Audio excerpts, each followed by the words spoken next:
Hai Sourcers, selamat datang di channel Klik Source dan sekarang kita berada di segmen LMD langsung free discussion. Oke, jadi di segmen kali ini seperti biasa, seperti janji Min Source pada video-video sebelumnya, bahwa Min Source akan mereview film-film lebaran yang memang pada tahun ini film-film lebaran itu tuh banyak banget berdatangan dan pada pengen minta ditonton semua. Dan di kesempatan kali ini kita akan membahas film Kodrat 2 yang merupakan sequel dari Kodrat yang pertama. Oke, tanpa berlama-lama lagi langsung aja kita bahas. Melanjutkan kesuksesan film pertamanya, Charles Ghazali selaku sutradara kembali menghadirkan sequel Kodrat 2 yang memadukan genre horor, aksi dan juga elemen religi yang lebih emosional dan juga lebih menegangkan dari serial yang pertamanya. Nah, pada sequel Kodrat 2 ini, ceritanya berlatar beberapa tahun setelah kejadian yang ada di film pertamanya. Di mana si Ustadz Kodrat ini nih, dia itu masih mencari istrinya yang bernama Azizah, yang hilang sejak kematian putra mereka yang bernama Alif. Nah, sementara itu, si Azizah itu kan mengira Kodrat itu sudah meninggal. Nah, ini bekerja di sebuah pabrik tekstil bareng temannya itu yang bernama Purwanti. Tapi ternyata pabrik ini tuh menyimpan rahasia yang sangat-sangat mengerikan. Apa ya kira-kira rahasia itu ya? Hanya bisa kita ketahui setelah kita menonton film Kodrat kedua ini. Nah, film ini dibuka itu dengan scene yang super keren banget loh, Sourcers, beneran nih Min Source sampai terpukau ya. Jadi kita tuh diajak flashback dulu nih ke adegan eksorsisme dari film pertamanya, tapi kali ini dari POV-nya itu si Azizahnya. Jadi kita itu bisa ngerasain trauma yang dialami di kamar sebelah. Dan momen ini tuh bener-bener sangat emosional, langsung bikin kita tuh sangat terhanyut ke dalam ceritanya. Nah, dari situ cerita tuh mulai berkembang. Si Kodrat ini mulai mencari Azizah sampai ia bertemu sama si Sukardi. Nah, Kodrat yang menyelamatkan Sukardi, yang juga diliputi kegundahan setelah berpisah dengan istrinya. Mereka berdua mulai curiga terhadap pabrik tempat kerjanya si Azizah ini.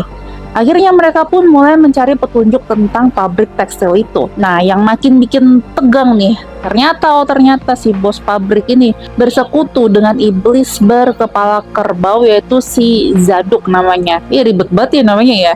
Nah, demi kelancaran bisnisnya, akhirnya dia itu harus memberikan tumbal secara rutin. Para buruh satu persatu tuh kemudian tewas, termasuk Murni dan Sri yang merupakan dua temannya si Azizah. Nah, si Azizah dan Purwanti yang sadar ada yang gak beres setelah nemuin buhu alias kafan yang bertuliskan mantra Arab di tas teman-teman mereka yang tewas. Wah, akhirnya mereka ini udah ngerasa was-was. Penemuan mereka ini tuh semakin meyakinkan mereka kalau kerjaan ini tuh adalah ulahnya si sang bos mereka sendiri. Akhirnya dengan nekat mereka tuh menguntit para petinggi pabrik ketika lagi ritual persembahan kepada iblis si Zaduk ini. Tapi sayangnya mereka itu ya ketahuan dong. Akhirnya si Purwanti itu berhasil lolos dan menyebarkan berita kemusyrikan bosnya ke para buruh lain. Ya, tapi sayangnya si Azizah tuh tertangkap. Nah, untungnya ya, Kodrat itu datang di saat yang tepat. Dia datang bersama Sukardi, suami Murni yang memang selama ini berusaha mencari keadilan untuk istrinya yang meninggal secara nggak wajar. Nah, sementara itu, film ini akhirnya berlanjut dengan adegan-adegan yang menegangkan, yang bikin kita tuh sebagai penonton ya enggak bisa lepas dari layar. Bener-bener keren banget deh, seru gitu waktu Min Source nonton. Nah, di satu sisi si Kodrat ini dengan kemampuan rukiahnya itu yang sangat-sangat mumpuni, dia tuh berjuang mati-matian menyelamatkan Azizah yang terancam menjadi korban persembahan ketiga Zaduk. Akhirnya, bersamaan dengan itu, Sukardi memutuskan untuk bergabung dengan para pekerja wanita yang melakukan protes besar-besaran. Mereka semua menuntut keadilan dan juga pertanggungjawaban atas hilangnya nyawa-nyawa dari rekan-rekan kerja mereka yang menghilang, yang terenggut gitu loh nyawanya secara misterius. Dua alur cerita ini berjalan beriringan dan menciptakan tensi yang semakin memuncak seiring film mendekati klimaksnya. Nah, dari segi genre, Kodrat kedua ini makin dominan di elemen actionnya, jadi nggak yang terlalu banyak horornya gitu sih. Nah, beberapa adegan pertarungan Ustadz Kodrat bahkan memberikan vibes ala-ala Wiro Sableng yang tayang waktu tahun 2018 lalu. Tapi kalian semua yang gak usah khawatir, di sini tuh unsur horor dan religiusnya itu tetap kuat ya, walaupun memang didominasi di bagian actionnya. Lalu adegan-adegan eksorsisme yang diiringi lantunan ayat suci sukses bikin merinding para penonton. Apalagi Min Source juga waktu nonton tuh emang merinding banget sih waktu di scene ini ya. Nah, ditambah lagi ada momen-momen spiritual yang relate banget sama kehidupan nyata, terutama perjalanannya Azizah untuk bertaubat dan dia tuh harus melawan belenggu iblis. Siapa sih yang gak pernah ngerasain gangguan pas lagi sholat? Kalian tuh pasti sering banget kan kalau lagi sholat tuh ada gangguan. Nah, adegan sakral ini tuh dieksekusi dengan dahsyat berkat aktingnya si Aca yang luar biasa. Emosionalnya berasa, terus ada rasa nyeselnya, terus ada struggle-nya buat taubat, sampai ekspresi kerasukannya itu menjadi tolak ukur yang tinggi untuk adegan doa di film bergenre horor sejauh ini. Aktingnya si Acha Septriasa di sini juga juara banget, jujur ya. Menurut Minsor, si Acha Septriasa emang cocok banget sih jadi MVP di film ini. Itu suksesnya si performa yang emosional, powerful, tapi tetap terasa rapuh di saat yang sama. Nah, selanjutnya ya, hal lain nih yang bikin Minsor kaget sama film ini adalah selipan humor yang ternyata tuh pas banget gitu loh buat mencairkan suasana, apalagi setelah kita tuh dibikin tegang gitu sama beberapa adegan horor sebelumnya. Ini tuh memang upgrade yang bikin film ini jadi nggak terlalu banyak tegangnya dan secara intens. Tapi jujur ya, bagian dramanya kadang menurut Minsor tuh agak kepanjangan dan bikin fokus cerita jadi kayak agak melenceng gitu. Kalau kita berbicara tentang teknis filmnya ya, menurut Minsor ya, dengan durasi 1 jam 55 menit ini sangat mengesankan dari berbagai aspek.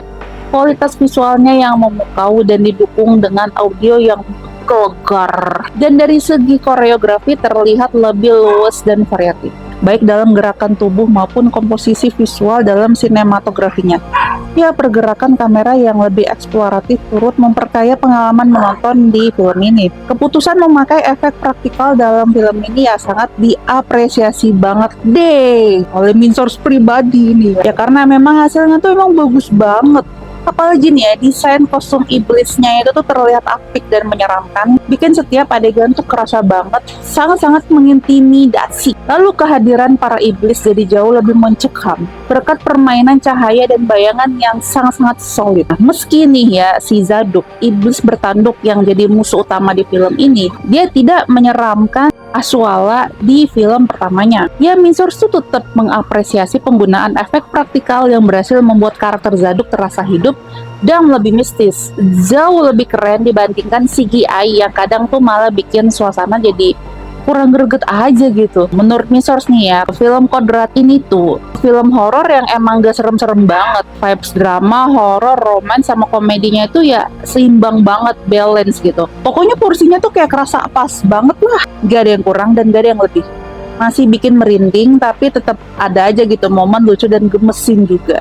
Nah, sources tahu nggak nih, walaupun memang nuansa Islamnya kuat banget, Minsor nggak ngerasa sih kalau Kodrat 2 ini tuh kayak jualan agama. Malah justru sebaliknya, pesan religiusnya itu nyampe banget ke penonton, apalagi ke kita yang nonton ya, tanpa rasa kayak ceramah. Nah, secara keseluruhan, Minsor itu mau kasih rating 8/10 deh buat film Kodrat 2 yang satu ini. Soalnya ini film tuh sukses belajar dari film sebelumnya dan berhasil naik level. Penuh aksi, horor, dan juga drama yang gak berlebihan. Nah, selain bikin tegang, film ini juga punya pesan spiritual yang mendalam. Cocok banget buat jadi tontonan lebaran yang gak cuma seru tapi bermakna. Nah, buat kalian nih, Sorshers yang udah pada nonton, coba gimana komentar kalian tentang film ini? Apakah lebih baik dari film pertamanya? Yulah, kita diskusi di kolom komentar. Minsor tunggu ya komentar kalian supaya kita bisa bahas bareng-bareng. Jangan lupa subscribe channel Clicksource untuk menikmati konten-konten kami yang lainnya. Segmen Let's Movie Discussion akan selalu tayang setiap weekend. Jadi jangan lupa klik tombol lonceng supaya dapat notifikasi kalau misalnya kita udah upload video-video yang terbaru dan gak ketinggalan sama video-video kita. Follow juga sosial media kami supaya kalian tidak ketinggalan mendapatkan update berita dan juga konten press setiap harinya. See you!